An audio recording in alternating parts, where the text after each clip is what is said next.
మాట్లాడితే సీబీఐ విచారణ కావాలంటున్నారు వైసీపీ నేతలు. నకిలీ మద్యంపై పెద్ద కుట్ర చేసి దొరికిపోతామని తెలియగానే రాష్ట్రం మొత్తం పార్టీ నేతల్ని రంగంలోకి దింపి సీబీఐ విచారణ కావాలని డిమాండ్ చేయించారు. ఓవైపు ప్రతి మరణాన్ని నకిలీ మద్యం వల్లే అన్న పేరుతో ప్రచారం చేస్తున్నారు. కానీ సీబీఐకి ఇచ్చిన కేసులో వైసీపీ నేతలు వ్యవహరించిన తీరు చూస్తే మళ్ళీ ఎందుకు ఈ కేసులో సీబీఐ విచారణ అడుగుతున్నారని డౌట్ వస్తుంది.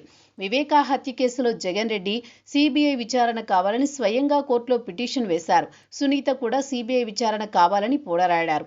జగన్ రెడ్డి కోరుకున్నట్లే సీబీఐ విచారణకు కోర్టు ఆదేశించింది. సీబీఐ విచారణ జరుపుతుంటే నిద్రలేని రాత్రులు గడిపారు.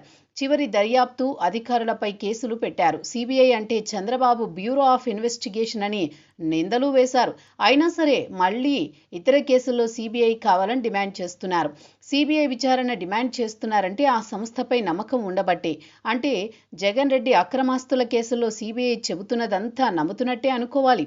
వైసీపీ ఇలా జగన్ రెడ్డి ప్రజా ఆస్తులు దోచుకున్నాడని ధృవీకరించడం పెద్ద విషయమే అనుకోవాలి. శ్రీవారి లడ్డూ ప్రసాదం కేసు సుప్రీంకోర్టు సీబీఐ ఇస్తే ఆ సంస్థ చేసే దర్యాప్తు పైన కోర్టులకు వెళ్లి అడ్డం పడుతున్నారు. ప్రజలకు జ్ఞాపక శక్తి తక్కువ అని అనుకుని వారు ఇష్టం వచ్చినట్టు రాజకీయాలు చేస్తూ ఉంటారు. ఘోరాలు చేసి దొరికిపోయి సీబీఐ అనడం పరిపాటిగా మారింది.